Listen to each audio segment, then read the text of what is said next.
बिस्मिल्लाहिर्रहमानिर्रहीम। अस्सलाम वालेकुम।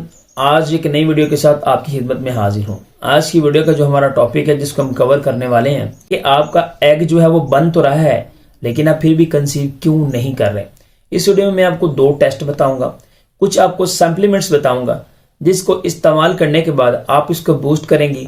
अगर आपकी ओवुलेशन सही तरीके से नहीं हो रही या फिर आपकी इम्प्लांटेशन नहीं होती तो आप इन टेस्ट को जांच कर इस बीमारी को रिकवर करके जल्दी से जल्दी कंसीव कर लोगे। और जो आपको मैं सप्लीमेंट बताऊंगा इंशाअल्लाह आपको किसी और इलाज की जरूरत भी नहीं पड़ेगी। आप इन सप्लीमेंट से ही अपने आप को रिकवर कर लोगे इंशाअल्लाह अज़्ज़ा वजल। वीडियो बहुत ज्यादा इंपॉर्टेंट है। वीडियो अच्छी लगे तो लाइक लाजमी कर देना, चैनल को कर लेना सब्सक्राइब अगर पहली दफा विजिट किया है तो। सबसे पहले खवातीन का जो लिचुअल फेज होता है यानी कि ओवुलेशन के बाद और नई माहवारी आने से पहले पहले इसको हमने अंडरस्टैंड करना है। इसके अंदर खवातीन का जैसे डे 1 जिसको 20 डे 1 बोलते हैं प्रोजेस्टेरोन सीरम टेस्ट, ये एक ऐसा टेस्ट है जिससे पता लगाया जा सकता है कि इस माह आपका एग खारिज हुआ है या नहीं हुआ।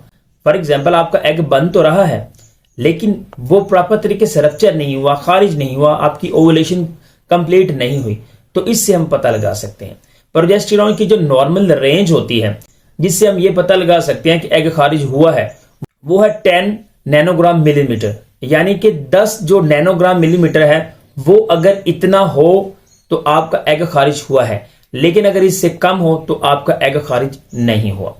अगर प्रोजेस्टेरोन को प्रॉपर तरीके से एस्ट्रोजन और इसकी सपोर्ट नहीं मिल रही, ये प्रॉपर तरीके से मतवाजन नहीं है, तो आपका एग जो है वो बनेगा भी, आपका एग खारिज भी होगा और आपको हमल फिर भी नहीं होगा, क्योंकि ये एक स्टीरॉयड हार्मोन है और जो विटामिन डी है इसको प्रॉपर तरीके से इसके साथ मिलकर आपके इम्यून सिस्टम को स्ट्रॉन्ग करता है और ताकि आपका ये जो निजाम हो वो मुनज़्ज़म रहे और इसको कंट्रोल करते हुए आपकी प्रेगनेंसी को आगे की तरफ बढ़ाया जाए।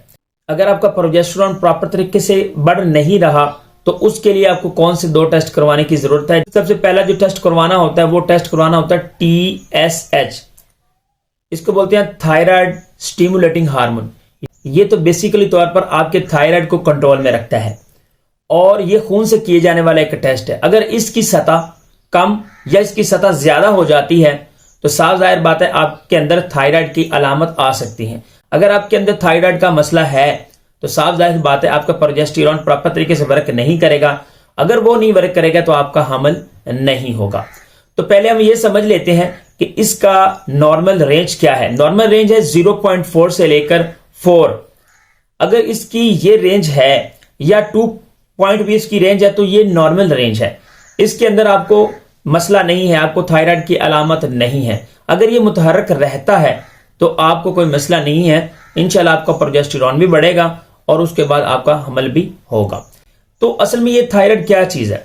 ये एक गदूद है जो आपकी गर्दन के सामने होती है और ये प्रॉपर तरीके से थायराइड को कंट्रोल कर रही होती है। ये जो गदूद होती है, अक्सर आपने महसूस किया होगा कि आपके गर्दन के निचले हिस्से में छोटी छोटी सी गिल्टियां बन जाती हैं। समटाइम ये गिल्टियां नहीं भी बनती। अगर ये गिल्टियां बनती हैं तो आपको पता चल जाता है कि मुझे थायराइड का इश्यू है। ये कुछ साइन एंड सिम्टम है। इसके अलावा दूसरा टेस्ट जो है वो है प्रोलैक्टिन का टेस्ट।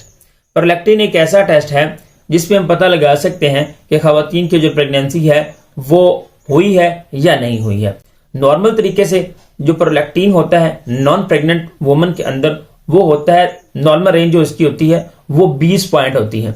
अगर ये इससे बढ़ जाता है यानी कि अगर इसकी रेंज 27 से लेकर 50 चली जाती है या 100 चली जाती है तो डेफिनेटली आपका जो एग है वो प्रॉपर तरीके से बन नहीं रहा। अगर बन नहीं रहा उसकी वजह यही है कि प्रोजेस्टेरोन जो होता है वो इसके चलते इसके बढ़ने की वजह से डिस्टर्ब हो रहा है।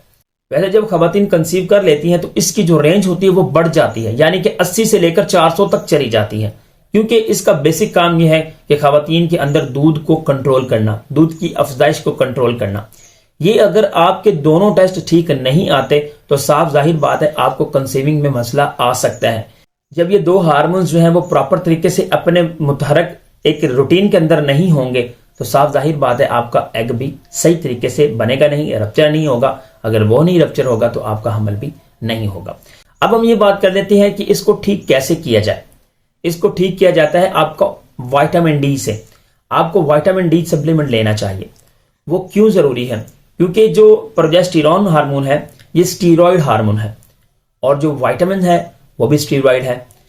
ये जो विटामिन डी होता है और प्रोजेस्टेरॉन, अगर इसका आपस में तालमेल सही तरीके से बनता है तो ये आपके इम्यून सिस्टम को स्ट्रांग करता है, मुनज़्ज़म करता है।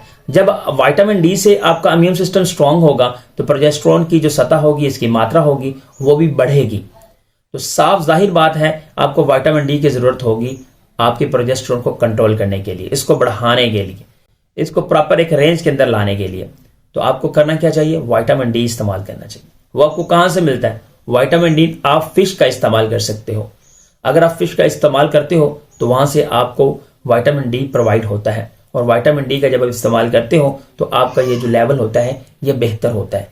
जिन खवातीन को ये वो मसला आता है वो क्या करें? फिश का इस्तेमाल करें। लेकिन इन दिनों में फिश जो होती है वो अवेलेबल नहीं होती, तो आप सप्लीमेंट भी ले सकते हो।